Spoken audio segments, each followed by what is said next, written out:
Good morning, and thank you for joining us on this very rainy Tuesday morning in Savannah. This is, I guess, the rain we were waiting on Sunday, and it's finally showed up with a vengeance. We know how Savannah operates when it rains, particularly at high tide. So we're asking our citizens, we know the areas that flood, avoid those areas. Make sure you don't ride into big puddles. This week, the City Council and I are excited to welcome our Savannah City Manager finalists to the hostess city of the South.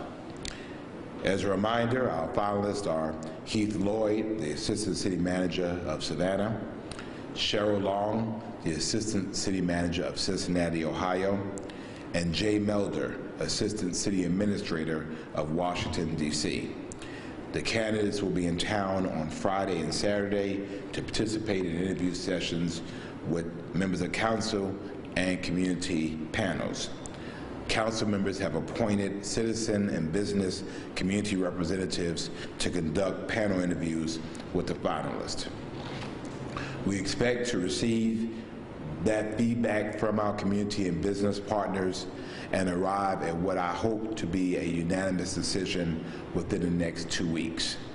We will then begin a very preliminary discussion with the selected candidate to come to preliminary terms of employment, and once those terms are reached, we will vote publicly.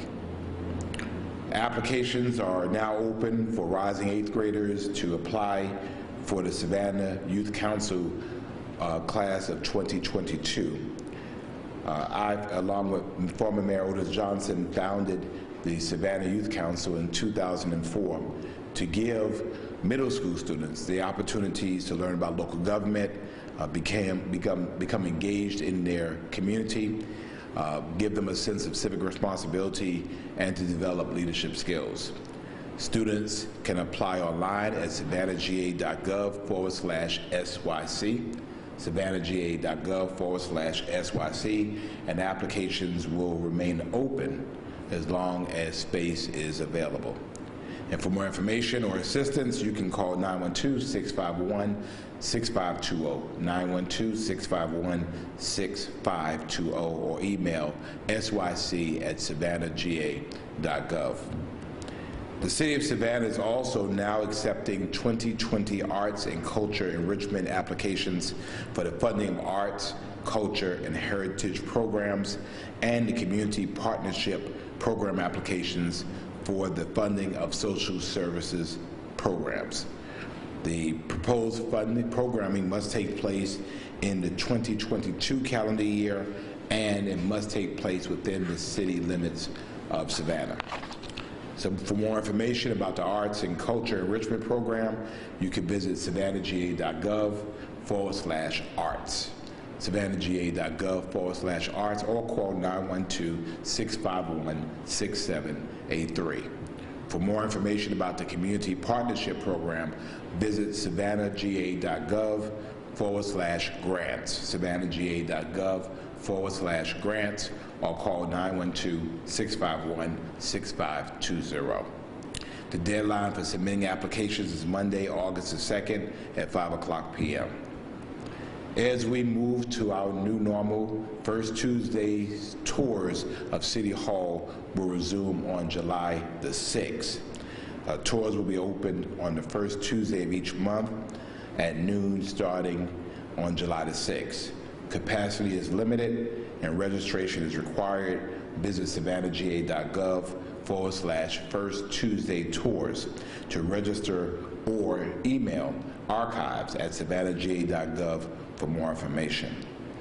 As we continue to move towards our new normal, we're expecting and preparing for the City Council to once again resume in-person meetings.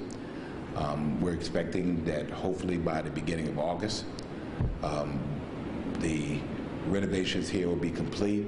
Our protocols will be in place.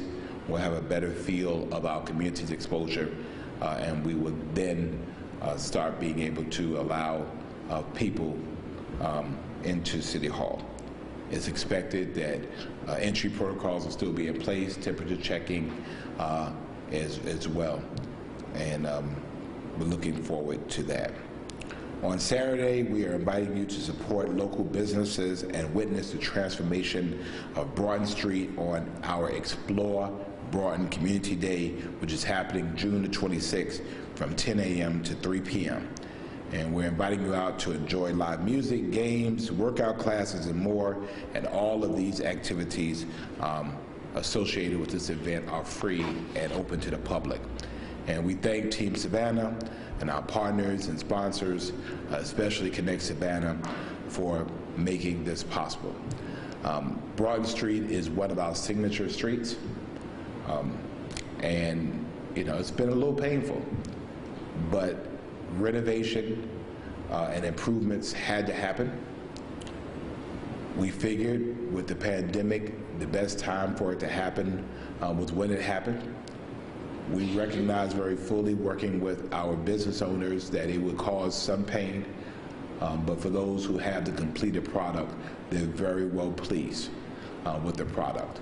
Beyond that, we're able to replace very, very dated infrastructure, pipes, and a variety of other things we're finding underground, which will help to improve the service delivery of water, electricity, and gas to these businesses. So it's a win-win, and we figure, and we have continued to engage our businesses, that the short-term pain is worth the long-term benefit. We're encouraging everyone still to know the facts and get your vax. COVID-19 vaccines are helping us get back to what our new normal is. I mean, it's not back to normal, it's really what our new normal is. We're never going to be what the last normal was. We're currently at about 38%, so we're inching very, very slowly up. And there is the issue of the Delta variant, which is not in Georgia yet, but are in states where people come to Georgia, and so we're very concerned. Obviously, with 2 out of 3 folks in Chatham County that are not vaccinated, and they're not wearing masks, and they're coming in contact with people from across the country, it only takes a moment to start transmitting that here in Savannah. So again, although I'm fully vaccinated, you will see me continuing to wear my mask. And we have to be able to try to set that example.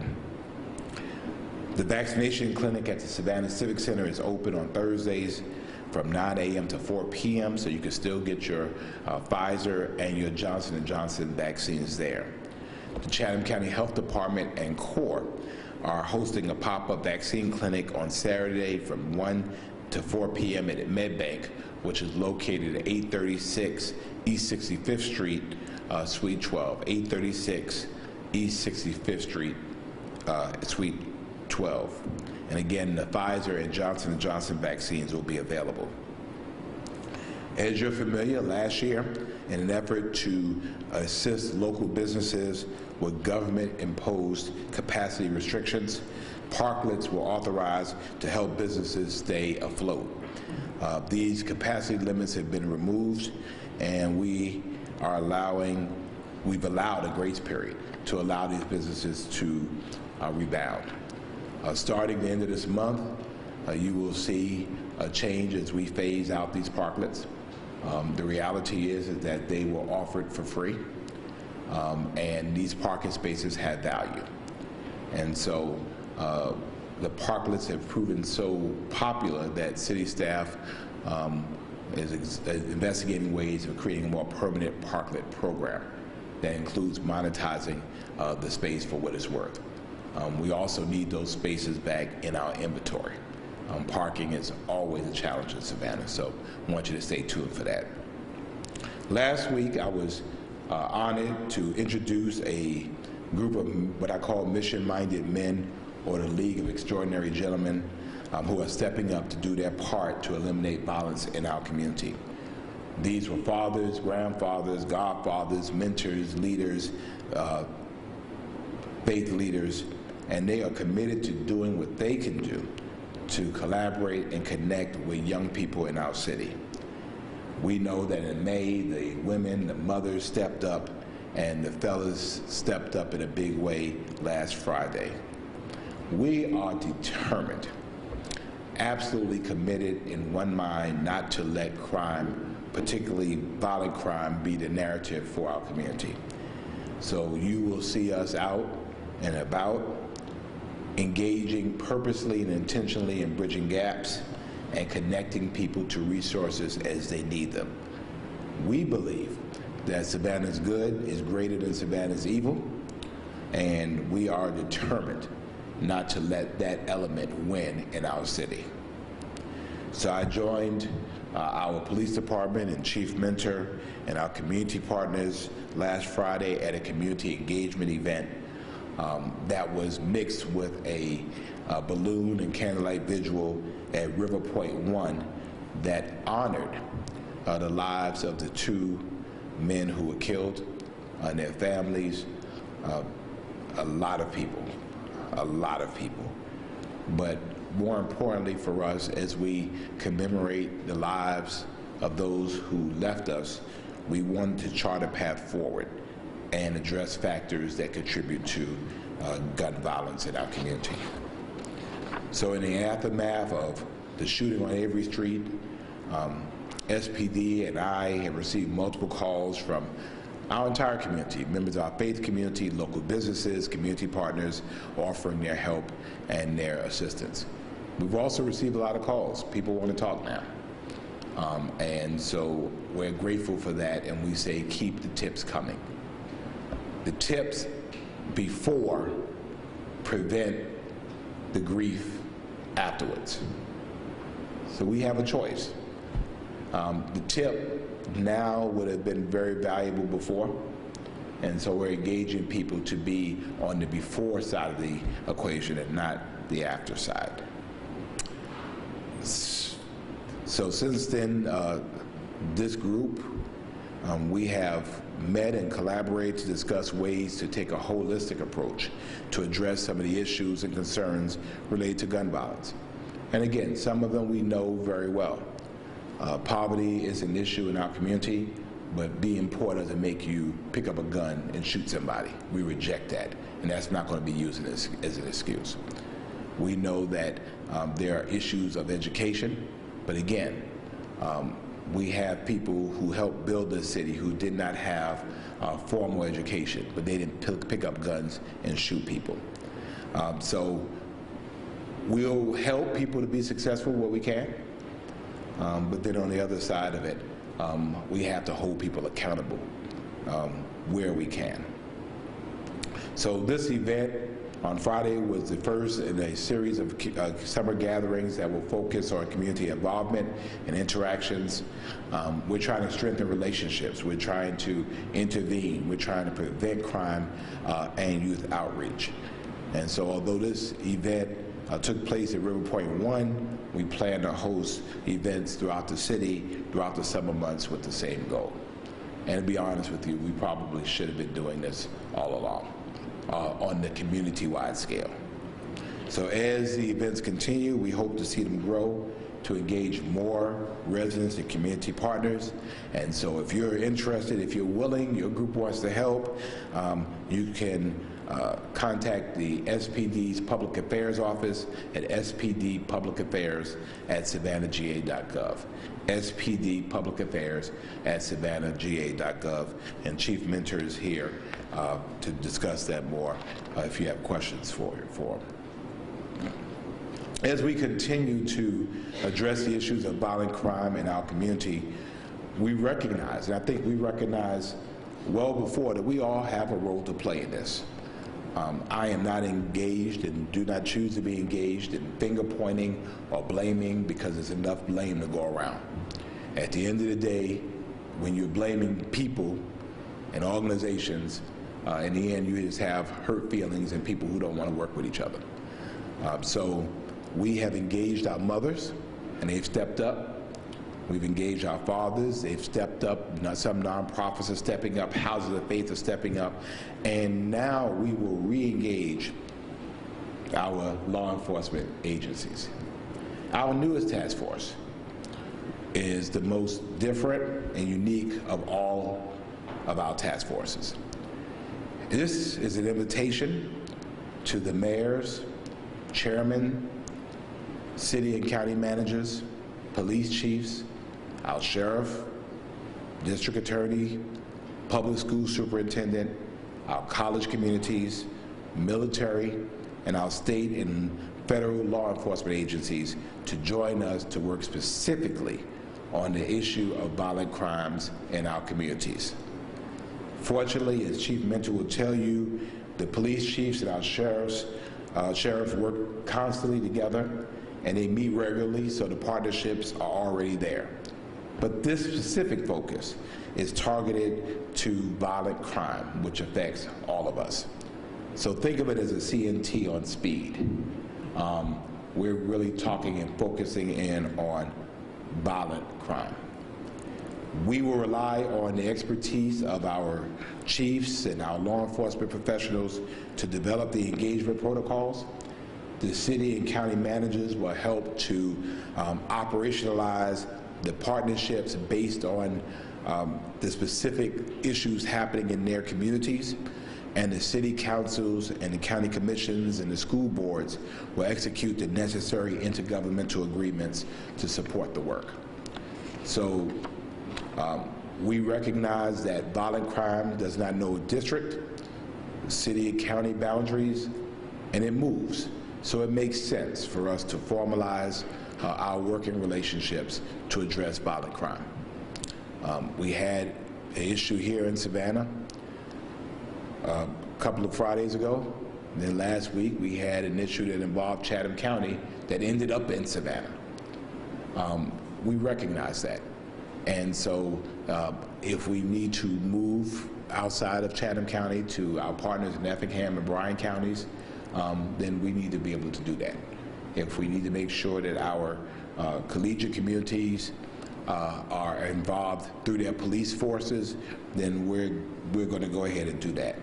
So ideally, I envision this task force to do 6 things. The first is to identify those engaged in violent crime. And for the most part, we already know who they are.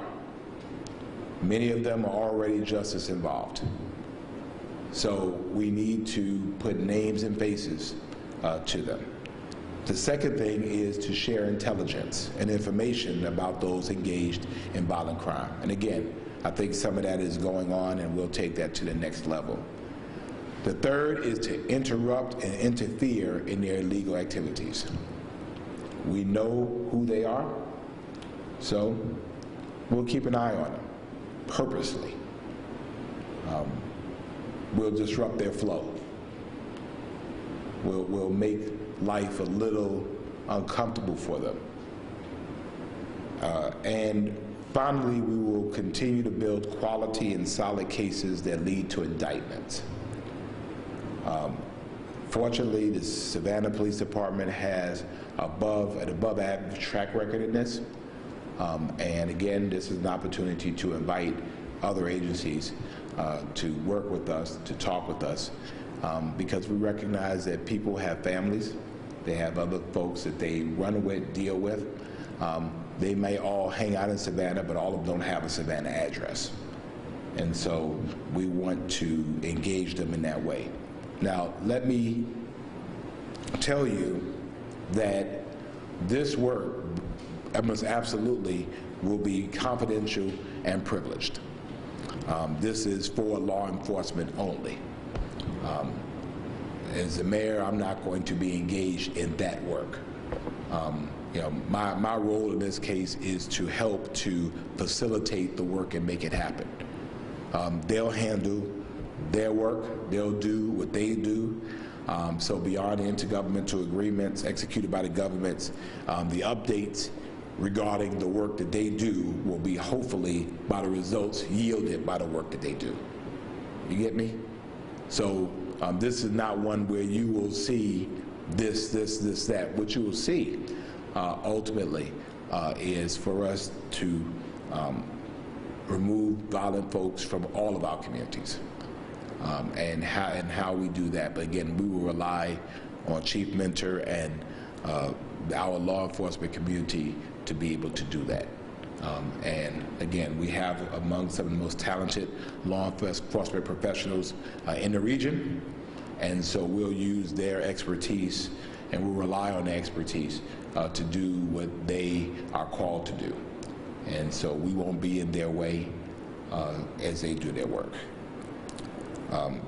In about 2 weeks or so, Chief Mentor will brief council on our statistics for the first half of the year, and he'll provide updates on Savannah Impact and gun violence, the POWER program, and other initiatives that he and the police department are working on. We wanted to make sure that he had good, solid numbers, and the first 6 months of the year provides a pretty good examination point for as it relates to last year, as it relates to national trends. We want to know where do we stand nationally, where do we stand regionally, and so the chief will do all of that in the coming weeks. So that ends my prepared remarks, and I will entertain any questions you may have. Hey, Mr. Mayor. Good morning. Good morning. So I know that obviously Savannah and you were very committed to making sure crime gets down, especially this violent crime that we're seeing. For you, what is that line? Because it almost seems like a fine line between community safety and then maybe infringing on rights. And I mean, you don't want any more stuff. So what's the line here in Savannah for you? Well, remember, I'm from New York. I'm very familiar with stop and frisk, which the way they were doing it in New York reduced crime, but was deemed unconstitutional. We will not violate anyone's rights. And I've heard people, take the cuffs off of the officers and let them do their job. What does that mean? What does that mean? And I'm really concerned about that type of mentality, because that type of mentality is how people's rights get violated. We're in a nation of laws, and so even people who are accused of crimes have rights, and so we will be very careful, because we're constitutionally bound to do so, to respect people's constitutional rights. We're not going to break the law. There are ways to be able to enforce the law without breaking the law yourself. If we do that, we're no better than the people breaking the law. I've been looking across the country, and some cities, for example, have said, well, police officers can't pursue on foot, or there are some violations that police don't even engage anymore, violations of their ordinances that they just don't engage at all. We have not done that here. In Savannah, the probable cause is the same, articulable suspicion is the same, the rules of evidence are the same, the rules of our police department are the same. We are, again, a nationally and state accredited agency, so our work does not change. We will continue to execute our work with fairness, with equity, with professionalism, and we can do that and still remove that criminal element off of the streets. Individuals who have that are criminally justice involved, many that are on probation, some of the they have waivers that are associated with their terms of probation. We also know that there's a bunch of people out there that are wanted, and so they're warranted. So we have to pull some of those folks off of the street. And so I think there's a variety of things that we can do. I'm not going to let the narrative of a few be the narrative of an entire city of really good, wonderful people. Good morning, Mr. Mayor. Good morning, sir. On that same topic, do you have a name for that task force at all? It's secret. So you go. Top secret. Well, I mean, we hadn't come up with a name with it because, again, I think the nature of it is different. This is, it's really by invitation. And so we are just going to reach out to governments in Chatham County, again, our neighboring areas, and say, let's talk. I don't want the city necessarily to take ownership of it, because I want it to be all of us. Sometimes people have a problem when initiatives, or if it's a city of Savannah initiative, well, we're not going to do it because it's the city's initiative. You know, we'll have our own initiative. I mean, I don't really care about that. You know, I think the need for the collaboration formally is really more important than where it sits. And so, you know, we'll let the chiefs work all that out. Again, my goal is what it is that you need our governments to be able to do. And again, it's a holistic approach. You have young people that are in the juvenile justice system. They're known to the schools. Well, they're also known to the neighborhoods as well. And then you know who their parents are. I mean, so it's an entire thing. Then also we're starting to work, the city has a parental support and responsibility ordinance. And my expectation, Mr. Attorney, is that we are going to make sure that it does what it's supposed to do. There are parents that are doing a really wonderful job. There are parents that are struggling. We need to provide that support. Where parents are willfully neglecting to properly manage their young people, we need to hold them responsible. And so the city attorney and team will work on getting that to where it needs to be. It's been on the books for a while. It's time that we start using what we have. Gotcha. Now I got a couple of years to shift over here. On the topic of that ransomware attack that happened at St. Joe's a few days ago, is there anything in place that the city is doing to protect itself from something similar happening? Yes. Well, and the point for us is that, you know, we've been victimized before. We know what it feels like. And so, but I'll be very specific. The city is in a constant state of readiness to help ensure through preparation and through redundancy that we are able to manage the affairs of our intricate IT system network. Yes, in my second year shift under here, Juneteenth. Yes. I know a lot of places around the country are talking about it's a holiday now, national holiday, but is that going to be a paid working holiday versus whatever else? Any plans to make that a paid working holiday for employees here? It's my intention toward the end of the year to ask council to make this a paid holiday for the city of Savannah. You know, I just think that it's appropriate. We'll ask council, we'll ask staff in the meantime to weigh in. But as it is right now, obviously it costs to shut down government. There's a price associated with it, and it has to be assumed somewhere. But I think given the historic nature of that, of what that means to a community that was built on the back of enslaved people, that I think is absolutely fitting. But I'm really interested, and I'm working already to create a People's March on Juneteenth. I don't want it to personally to be a parade because it's a commemoration, but it's also a call to action.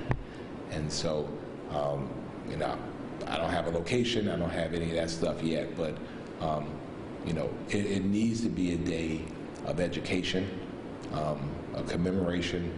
It needs to be a day of families being together and spending time together to really reflect on what freedom actually is. And the fact that in 1863, between January 1st, 1863 and June 19th, 1865, there were people in our country who were free and did not know it. They lived and they died free, but not knowing that they were free. And so, although this is a commemorative day for us, for me, it's also a call to action that we have other work that has to be done as it relates to equity, as it relates to diversity. Some of us are still not free. We're still not free from gun violence. We're still not free from mean people doing mean things and hate and apathy. And so that's our new frontier, and that's the ball that's in our court now, and we have to advance it. Thank you, sir. Thank you. I'll continue down the whole route of topics here. 4th of July is coming up. Any concerted efforts to kind of join together security, patrols, kind of that stuff for 4th of July? As you know, the city of Savannah is heralded as a good host. Again, I talk about the efforts of Chief Mentor and our phenomenal police department. We got this. You know, we do St. Patrick's Day, the second largest in the country. You know, so we are regularly prepared for those types of events. And so, without discussing any particular safety and security protocols, you know, our city will be safe. We will protect, to the extent we can, people acting responsibly. The eviction moratorium is coming up. Can you talk me through kind of what we're doing here in Savannah? The eviction, the federal, yes. Again, we have put over $3 million, I believe, into helping people to maintain their homes, maintain their apartments. The county has come behind us, and they've done the same thing. There has been an abundance of money, unprecedented amounts of money, in terms of unemployment, in terms of forgivable loans, stimulus. There's a child tax credit here. At some point, as we said for us, you know, we had a $20 million deficit in our water fund. You know, we were kind and we were understanding, but it comes a day you have to pay. And so for those landlords who really were not able to get any relief, for example, right now the county's program with United Way doesn't apply to landlords. So those mortgages are still due. And so yeah, I'm hoping the mediation center was wonderful working with us to help to mediate disputes between landlords and tenants. It's my hope that, you know, people were preparing for this day. And so that when the eviction moratorium is up, I expect for there to be a deluge of people now putting that out there, and, you know, it's going to create an issue for us as it relates to housing. But, you know, I hope that people are prepared. Along the city manager search, can you tell a little bit, you want a unanimous decision, but if there isn't one, if it comes down to a 5-4 split, is that going to be acceptable? Kind of what will that look like? Yes. Again, I tried very hard before. You know, I think the council recognizes that for the health of our city, we need a permanent city manager. And so, you know, among the questions I'll ask, as I did before, will you come here on a 5-4 vote? You know, again, I think that we have a good group of candidates. It's my hope that we'll kind of rally around a couple. So, you know, it could be 7-2, it could be 8-1, and, you know, miracles happen. It could be 9-0. Matter of fact, I'm praying it's a 9-0, even if not when we start, but when we finish, that the council will say that it's important for us to be able to support a singular candidate, and then to transition that individual into the city manager seat. Michael Brown is anxious to get to his new best life, sitting on his favorite beach, and so we want to help him to get there. He's done a phenomenal job for us. Last question for me. The mass shooting that happened on Avery, has there been any updates in that case, and I don't know if that's better suited for the police chief? It's better suited for the police chief.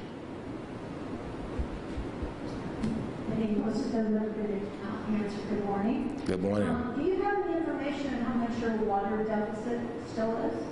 I do not. I'll get that, and we'll figure it out. I don't know what it is. But, you know, it was pretty significant because we weren't cutting anybody off, and the only enforcement you really have is to turn water off. And again, we wanted to telegraph that in enough time where people can go ahead and pay their overages. And some of those overages were from 2019. So the pandemic wasn't even an excuse. And so again, we are still willing to work with people, provided they're willing to make and abide by a payment plan. Water is essential for life and life's activities. But as I said earlier, there's been an overabundance of funds and opportunities. We've had United Funds. The city has dedicated funds to help people pay their city water bill. And so, again, we have to go ahead and start, taking care of that. And on this new task force, are you envisioning that there would be regular meetings, or how would that be formulated? Well, again, I think that the police chiefs meet pretty regularly. I'll let them, determine how they operate. Again, I think it's just important for governments to support outwardly the work of our law enforcement professionals, and to give them the tools that they need to be able to do that. So outside of probably a very opening introductory meeting, the rest of the work will be done and handled by them at times and places of their choosing. What would your reaction be if the citizens said, another task force, you're going to do another task force? What's going to be different about this task force? This is law enforcement officers. That's what's different about it. This is a regional approach to a national problem.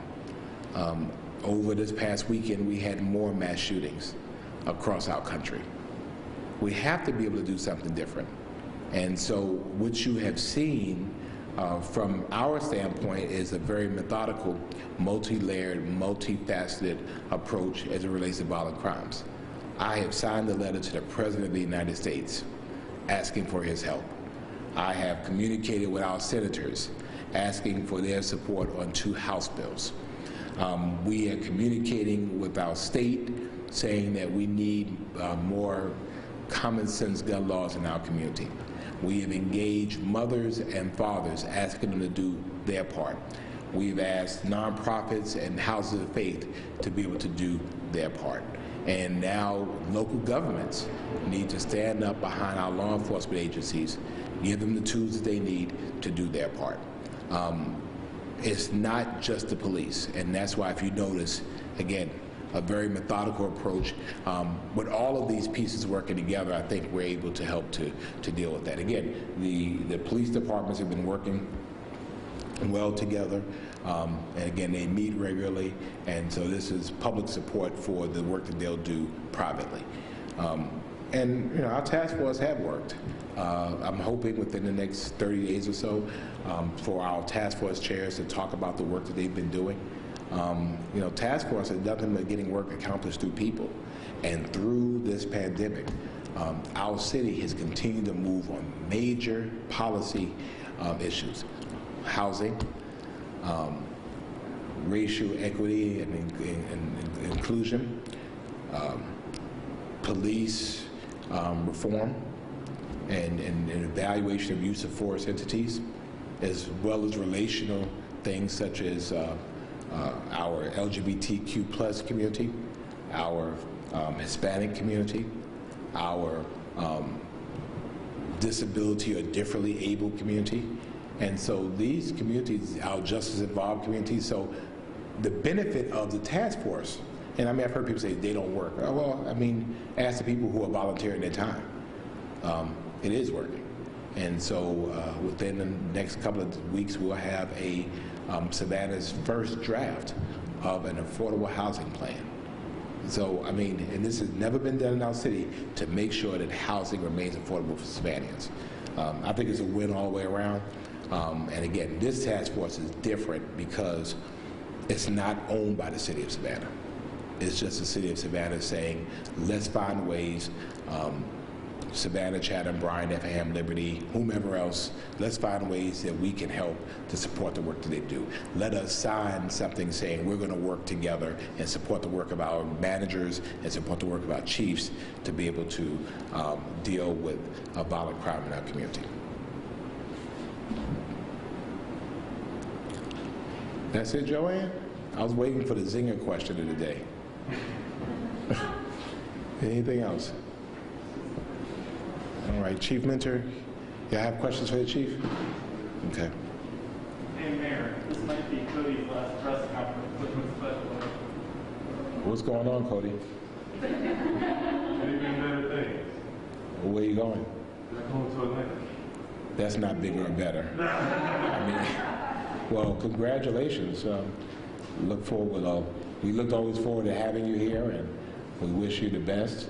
And you know, although you're demoting down to Atlanta, we appreciate your professionalism and your courtesy and all you've done to make our community a better place. Best wishes to you. Thank you. Chief?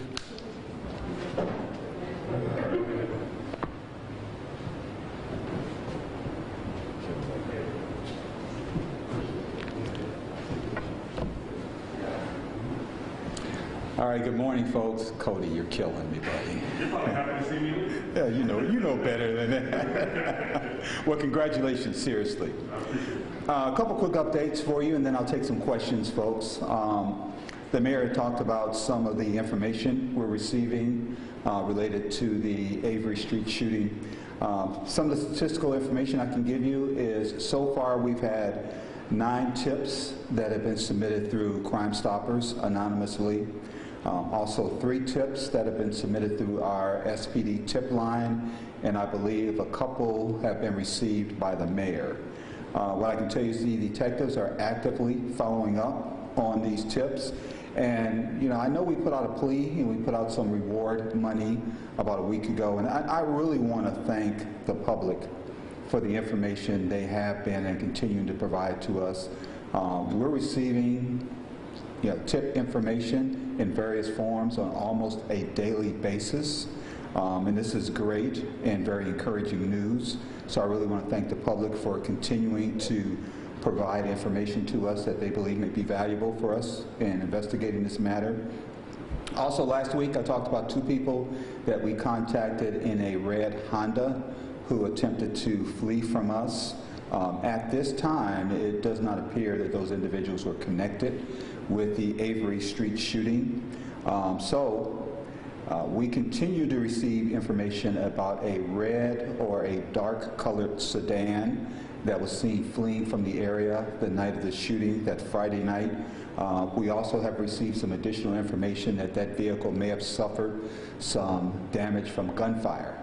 So we want that information to be get out to the public in the event that they happen to see a vehicle that matches that description that has that type of damage. Friday night's event, I really want to start by thanking some of our partners who assisted with organizing that event and attended the event. I want to thank our community of faith members who attended and assisted with organizing the event. Also, we had several of our elected officials, including the mayor who was there. Our assistant city manager, Heath Lloyd, also attended, and then Ann Robinson from the Front Porch was there, and of course Michael O'Neill from Parent University, and then also Erlene Davis and her Housing Authority of Savannah staff also attended.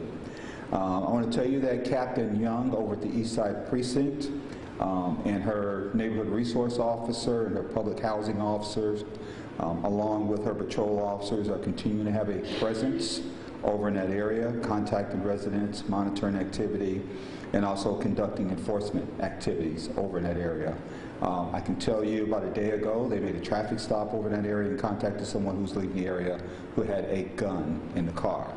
So we're continuing to have a presence in that area and continuing to conduct enforcement activity in that area. I can tell you, as talking to the investigative personnel involved in this investigation, that we believe this case is solvable. The detectives are still following up on several leads and tips involving this investigation. I know they're not getting a lot of sleep, but they remain committed to solving this case, and I really appreciate all the hard work and effort they're putting into this investigation. So that's what I have for you right now as far as an update. I will entertain any questions that you have now. Good morning. Good morning, Danae. How are you? Good, how are you? Good. So you said that the possible red or dark colored sedan may have sustained some gunfire. Does that mean that they were shooting at people and people were shooting back at them, or is this like a prior incident? We believe there may have been an exchange of gunfire at the scene. Okay. And then, I know that you said that a lot of officers will be going back to that area on foot to try and get some information. Has that been successful, or has it been mostly people calling Crime Stoppers, calling you guys, calling the mayor to get those tips that you referenced? Well, a couple of things. We were out there Friday night for our community event. We had people who contacted us, who were talking to us about various things. Like I said, Captain Young over on the East Side Precinct, her neighborhood resource officer, her public housing officer, and then also the patrol officers in that area are continuing to have a presence in that area, and they're continuing to contact people who are continue to communicate information to them.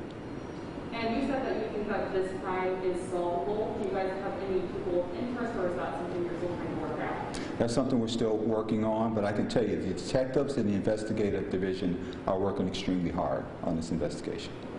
Thank you. We're going to change gears under here too, Chief.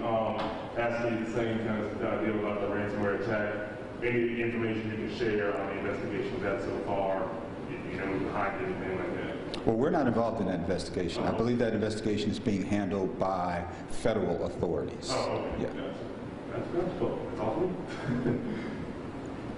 Can you, Chief, just talk a little bit about this new task force initiative? Obviously, it's going to be kind of heavily in your guys' favor of looking at law enforcement. How is this different than maybe the meetings of the minds of local chiefs and those types of things? Well, I can tell you this is something that's been ongoing for quite some time. I mean, the Chatham County Police Chiefs meet on a monthly basis.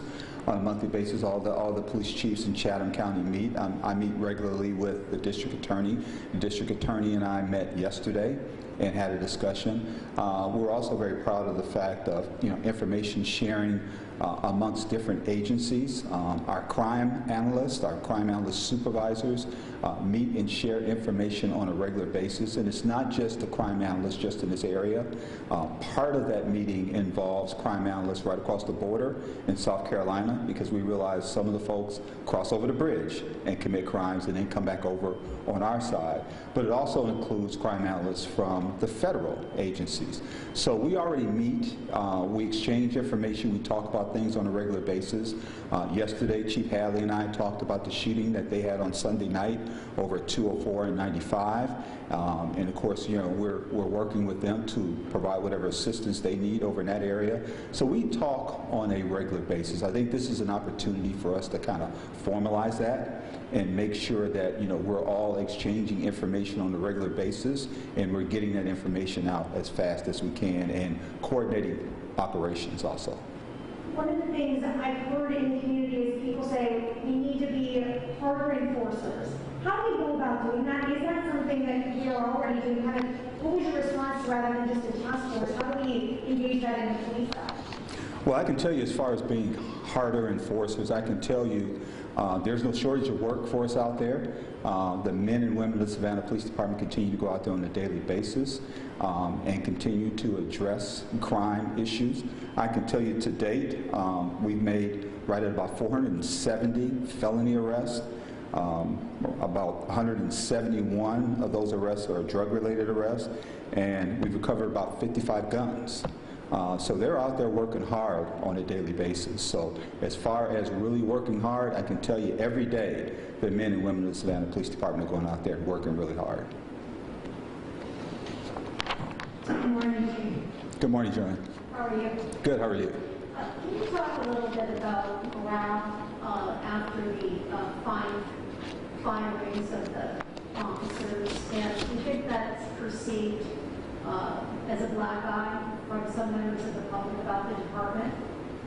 Well, I can tell you that there are members of the department, including myself, that were disappointed in that situation. I mean, losing 5 members of an organization because of disciplinary issues is never something that's easy. I can tell you that the situation involving a meme involved members of one specific patrol team who were assigned to one specific precinct. So as far as that, we're not seeing that type of behavior widespread throughout the department. What I can tell you is I'm proud of the fact that we have a national and state accredited agency. We have an agency that's known for its professionalism. If it weren't, we probably wouldn't see so many people trying to recruit members of the Savannah Police Department to go to other agencies. I'm proud of what the members of the Savannah Police Department do on a daily basis, and I'm proud of the way they conduct themselves on a daily basis. We realize from time to time things come up, and we as an organization move forward and address those things and address them in a manner that we think is addressed appropriately. And that's what we believe happened in this situation. And I would hope that this situation would not cast the entire organization in a negative light, because that's not what we see here in Savannah. Do you think morale is better or worse? Well, I mean, it depends on how you measure morale. We realize that, there are morale issues going on in law enforcement all around the country. It's something that, we're always concerned about. It's something I'm very concerned about as the chief, and it's something we always need to make sure we keep an eye on.